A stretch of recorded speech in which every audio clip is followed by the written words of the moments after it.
kerja sempurna lah. Tiba-tiba majikan ni satu hari melihat, apa banyak sangat guni yang ada ni. Oh, rupanya berisi dengan bekas-bekas minuman yang boleh dijual. Berapa kadar jualannya? Masya Allah, tengok-tengok saja jualannya mahal. Berkumpul-kumpul dalam guni ni boleh dijual hingga RM1,000 katakan. Oh, tak boleh.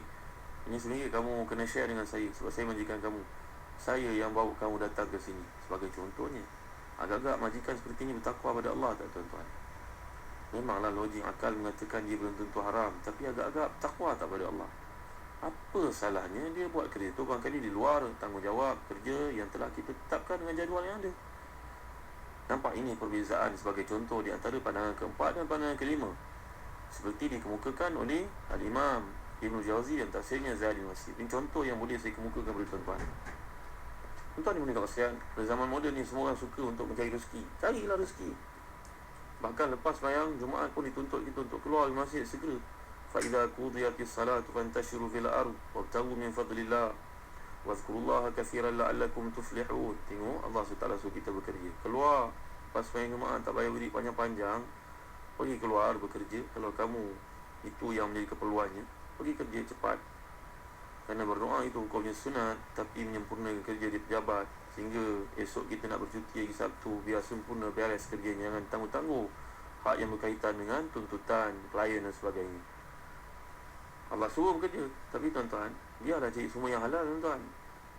Jangan duit orang pun macam duit kita. Sebenarnya bila terlibat dengan benda yang haram ni tuan-tuan, ada banyak musibahnya tuan-tuan. Orang yang terlibat dengan benda yang haram ini akan, dalam dirinya akan timbul perasaan hina, rasa rendah diri. Dan lebih malang lagi kalau dia mati, besok dia ungkit-ungkit kejahatannya, kezalimannya itu. Oh, dia orang yang tinggal, tu anak siapa tu, oh bapak dia penipu dahulu. Fulan tu dah mati, baguslah dia mati. Memang patut dia kena langgar macam tu. Dulu hidup kerja mencuri kepala paip saja. Contohnya tuan-tuan yang mulia kat sekalian, orang sebut tuan-tuan sampai bila-bila. Nampak tak hina tak? Nampak tuan-tuan? Itu sebab Allah gambarkan surah Al-A'raf yang pernah kita bincangkan dahulu berkenaan dengan Bani Israel yang menjadikan anak sapi, anak lembu itu sebagai sembahan.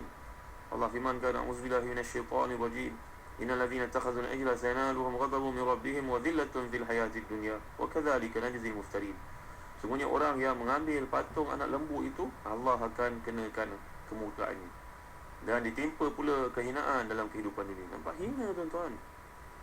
Jadi para pendengar yang dirahmati dan dikasihi Allah sekalian, kita bertanggungjawab untuk meluruskan diri kita, menyelamatkan diri kita, menghindarkan diri kita dari melakukan perkara-perkara yang haram tuan-tuan.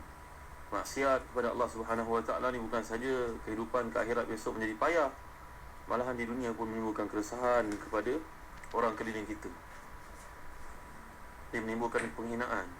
Ajarlah anak-anak kita untuk bertakwa pada Allah Subhanahu Wa Taala, kerana melakukan maksiatnya akan menyebabkan kau hina nak. Selamatkan dirimu sebelum kamu dihina oleh manusia.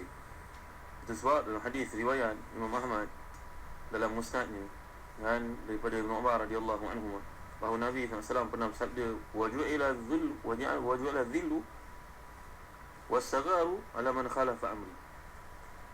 Waju'ila adh-dhull was-saghar ala man khalafa amri. Dijadikan penghinaan dan kerdilnya seseorang itu dengan sebab dia melakukan perkara maksiat kepada Allah Subhanahu Wa Taala. Sesuai Imam Ahmad bin Hanbal radhiyallahu anhu sentiasa berdoa, Allahumma a'izna bi-ta'ah wa la tudhilna bil ma'siyah. Ya Allah, muliakan kami dengan ketaatan dan janganlah kau hina kami dengan maksiat. Melakukan maksiat kepadamu, melakukan maksiat kepada Allah Subhanahu Wa Taala ni tuan-tuan, hidupnya sempit. Benarlah kata-kata Ibn Mubarak penjelasannya terhadap dosa ni tuan-tuan. Ra'aitu dhunuba tumitul quluba wa kad yurithu dhulla idmanuha wa tarku dhunubi hayatul qulubi wa khairul nafsi ka'isyanuha. Aku melihat dosa-dosa mematikan hati dan boleh menyebabkan penghinaan bagi kita yang sentiasa konsisten melakukannya. Meninggalkan dosa itu merupakan sebab hati menjadi hidup. Maka baiklah bagi dirimu, wahai saudara, untuk menghindari, mengingkari tuntutan dirimu untuk melakukan dosa itu. Tuan-tuan, lagi masalah orang melakukan dosa ni tuan-tuan, dia akan menyebabkan rasa sepi dalam diri, menyebabkan hubungan kita dengan Allah SWT ni menjadi masalah. Bila hubungan dengan Allah masalah, maka hubungan dengan manusia akan timbul masalah. Hubungan dengan jiran masalah, hubungan dengan rakan sekerja masalah, hubungan dengan suami masalah, hubungan dengan sesiapa sahaja masalah. Tak pernah selesai cerita masalah kita ni. Asal berjumpa saja akan cerita masalah dengan bapa, masalah dengan ibu, dengan adik-beradik, dengan jiran tetangga, dengan rakan sekerja, dengan orang baru kita jumpa pun dah timbul masalah. La ilaha illallah Muhammadur Rasulullah. Membenarlah mereka melakukan dosa ni. Kata Ibn Abbas radhiyallahu an, innal hasanati dhiya'an fil wajhi wa nuran fil qalbi wa sa'atan fil rizqi wa quwwatan fil badani wa mahabbatan fi qulubil khalqi. Orang yang melakukan kebaikan ni akan menyebabkan wajahnya bercahaya, hatinya disinari dengan nur, rezekinya menjadi luas, tubuhnya menjadi kuat, dan orang menjadi sayang kepadanya. Wa inna li sayyiati sawadan fil wajhi wa zulmatan fil qabri wal qalbi wa wahnan fil badni wa naqsan fil rizqi wa bughdan fi qulubil khalqi. Ini dalam kitab Jawabul Kafi oleh Ibn Qayyim. Ibn Abbas radhiyallahu anhuma pernah berkata, orang melakukan dosa pula menyebabkan wajahnya menjadi hitam, tidak ada nur padanya. Orang melihat saja masa benci, rasa meluat, rasa boring nak mendampingi, rasa magnet menolak, menyebabkan kuburnya besok gelap dan hatinya menjadi gelap, tubuhnya menjadi lemah dan rezekinya berkurangan, dan menyebabkan orang benci kepadanya. Benar tuan-tuan, ni ayat sedang kita bincangkan. Wa man a'rada an dhikri fa inna lahu ma'ishatan dhanka wa nahsyuruhu yawmal qiyamati a'ma qala rabbi lima hasyartani a'ma wa qad kuntu basira. Siapa yang paling daripada ayat-ayatku, daripada peringatanku, maka sungguhnya kehidupan baginya sempit. Orang melakukan dosanya sempit hidupnya, tidak senang hatinya, tidak pernah aman, sentiasa rasa orang tidak senang kepadanya, sentiasa rasa orang benci kepadanya. Kalau ada masalah di dalam diri kita tuan-tuan, maka sedarlah kita ni ada masalah dengan Allah sebenarnya. Ini salah satu tafsiran yang menarik, memandangkan dia berkaitan rapat dengan kehidupan kita. Makin mari sama kita muhasabah diri. Lakukan dosa pada Allah SWT menyebabkan kehidupan dia sempit, tidak akan disenangi oleh orang lain. Dan yang paling malang sekali digambarkan di sini, wa nahsyuruhu yaumal qiyamati a'ma, kami akan menghimpunkannya pada hari kiamat akan buta. Kata Mujahid, Abu Saleh dan As-Suddi daripada Ibn Abbas radhiyallahu anhum, bahawa dia tidak akan ada hujah, dia tidak mampu untuk membela dirinya sendiri. Ikrimah boleh mengatakan bahawa dia dibutakan terhadap segala sesuatu kecuali Jahannam. Semua dia tak nampak.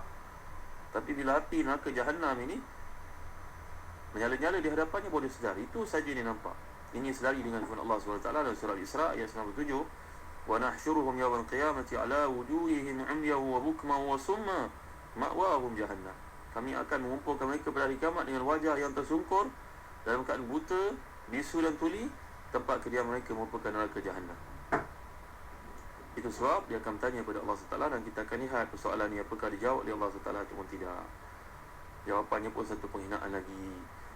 InsyaAllah kita akan bincangkan perkara ini dalam kuliah akan datang. Allahu a'lam wa sallallahu ala sayyidina Muhammad wa ala alihi wa sahbihi wa baraka wa sallam. Walhamdulillahi rabbil alamin. Wa barakallahu fikum. Wassalamualaikum warahmatullahi wabarakatuh.